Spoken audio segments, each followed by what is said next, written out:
What is it about society that disappoints you so much? Oh, I don't know. Is it that we collectively thought Steve Jobs was a great man, even when we knew he made billions off the backs of children? Or maybe it's that it feels like all our heroes are counterfeit. The world itself's just one big hoax.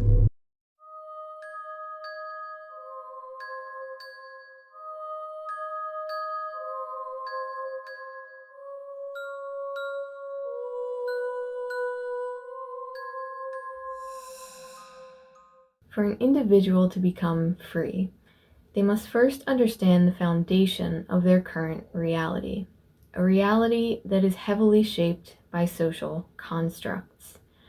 Without this knowledge, we fail to develop a stable sense of self, falling prey to any outside influence, including fear and anything associated with the not self. In this episode, we examine the outer world, our collective social conditioning that shields us from the big picture and from ourselves.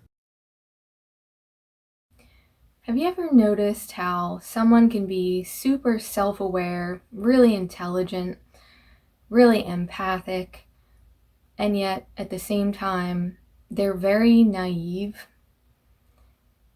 On the flip side, have you ever noticed how someone can be very socially aware of what's going on in the world, very sort of jaded, and they know all the tricks and everything that's happening, and yet at the same time they're very unaware of themselves and have not built up their own power to do anything about all of this stuff that they're aware of?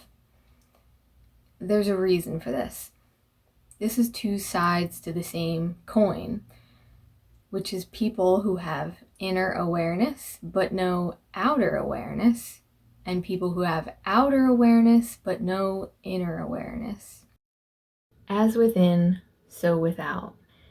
You've heard this before, but what does it mean in regards to shadow work and social conditioning? The more you can see on the outside, the more you can see on the inside, and vice versa. Both inner and outer awareness must unfold simultaneously. So what is this outer awareness that must unfold? The very first step is understanding materialism. Living in the slumber of materialism is like an accidental state of disrespect. It's like saying food is nothing but mush we stuff into our bodies, sex is nothing but mechanical movement, and art and music are merely splotches and noises. Materialism thus extracts the meaning from matter and renders it unsacred. When we regard something as not sacred, we no longer feel a need to respect it. If you look out at the world, you will see this process in motion everywhere, especially in regards to the feminine. Intimacy, creativity, forests, animals.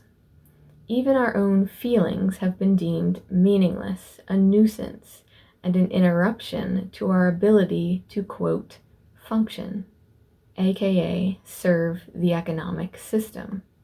What is this removal of the sacred, this one-dimensional reality that we're immersed in? The word materialism may conjure thoughts of brawling Black Friday shoppers or rich people arguing about their money. But let's zoom out a bit, as this is a materialist perspective of the word materialism. Materialism is the belief that nothing exists except physical matter, aka your body, your laptop, your favorite pair of shoes. Most materialists are clueless and fairly innocent. They've bought into the idea that life is not very complex. There is no unknown, no underlying patterns, no cycles. All you really need to do is hoard money and possessions to be safe and successful. This more benign type of materialism often manifests as skepticism, simple thinking, a lack of spirituality, a lack of self-awareness, and an aversion to outside-the-box thinking. The box, by the way, is social conditioning. When materialists get sicker, they become purposeful destroyers of the natural world. They begin to perceive humans as chess pieces, emotions as despicable. These materialists cannot interact with the natural world without wanting to conquer or exterminate it. Everything is objectified, a means to an end. Materialists can't make sense of nature, the feminine, because it does not fit within their mechanical world. Thus it is bewildering, frightening, repulsive, or simply boring to them. Materialism goes hand in hand with atheism, which asserts a lack of belief in God. But a far more interesting ism is agnosticism, commonly defined as the assertion that one cannot know whether God exists. But there is something glossed over here. Agnosticism actually asserts that humans can't know whether something exists unless they literally experience it. Keyword, experience. This is what separates the awakened mystic from the sleeping materialist. The mystic experiences all of the divine, fantastical things that they believe in. That's why they believe. Materialists demand proof and experience, but they also demand that that proof come through the scientific method. They need a materialist man in a white lab coat to provide this proof. Meanwhile, the mystic laughs, knowing that proof never comes through these means. It comes strictly through the feminine, the unconscious, the yin world of right-brained perception. Proof of spiritual principles comes through lived experience, not dogma, not science. This is why it's so easy for materialists to remain materialists forever. They never leave their cozy, predictable world of logic, what the mind can grasp and mold to its liking. This sanitized version of reality coddles the ego.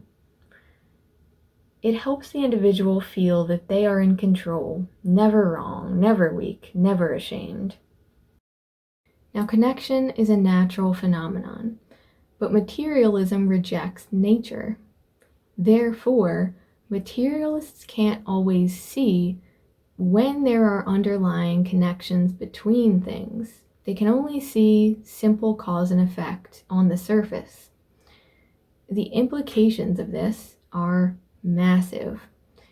Everything from relationship breakdowns to health misdiagnoses to atrocious government decisions can often just be traced back to our inability to observe these deeper underlying connections between things, between events, these underlying relationships of reality. It is an ancient Chinese principle that yang, when taken to its extreme, becomes yin again. But in the case of materialism, not in a good way. This is why we see this strange paradox taking place, where though the materialist world is hyper-logical, hyper-rational, it has simultaneously become more superstitious, more illogical than ever.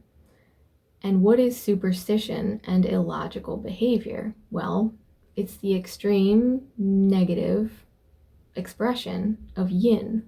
This is why we have these weird paradoxical belief systems emerging. For example, believe science. Science becoming a religion somehow. As someone who is more aware, you may experience materialism as a gaslight, a total invalidation of everything you know to be true. This is where you'll be challenged to keep and assert your boundaries. When you allow the majority's materialist lifestyle to be superimposed over your own, you engage in self-gaslighting. Stepping out of materialism is imperative because it is one of the most insidiously enslaving belief systems. Think about it. If you're just a random accident, just a senseless animal alive on Earth for no reason, and all that exists is survival, that puts you in an extremely powerless, feeble position. You believe you're incapable of anything. You have no self-esteem. You have no personal identity. And the best thing you can do for yourself at that point is just believe and worship the evil overlords. They know best, right? It's also important to understand that materialists don't know that they feel that way about themselves, or that they feel so powerless. They don't necessarily identify as people with low self-esteem, or they're living meaningless lives. A lot of this stuff is buried very deep. So what is the opposite of materialism? For one, it's living from the knowing that everything is connected. This may sound obvious, but you'd be surprised how many self-proclaimed spiritual people don't think about this much at all. Some people use spirituality as a fun outfit, something to try on the weekends. This is materialism, because materialism takes everything and makes it a product, something to fuel the ego and provide a sense of control over the environment. If you began living from the knowing that everything is connected, including everything you do, what would have to change today? This is how we hone our power, through responsibility. It's about dignity. It's about respect for life and how you choose to cultivate that. As this series progresses, we'll explore the individual's journey into the shadow and how this practically tends to play out. How do we become these magicians of matter, respectful and protective of the things we influence, as we bring what we want into reality? But first, this week's homework. I want you to start observing your environment, the people you meet, the TV shows you watch, and especially those who are teaching and influencing public thought. Examine commercials. Test the people around you to see how open-minded they allow you to be, without ridicule. Materialist programming says we should worship objects and devalue life. It says you need a man in a lab coat to tell you what's true and real. It says there's no underlying meaning to anything, and if you perceive something intuitively, you must be mistaken. To start practicing this outer world discernment, even a minor meditation practice will help, because it creates a gap between stimulus and response. What people tell you about a situation versus your real intuitive impression of that situation. Just notice, what do you see in your environment that promotes or even enforces a materialist perspective? Who or what is pressuring you into a lifestyle where nothing is sacred?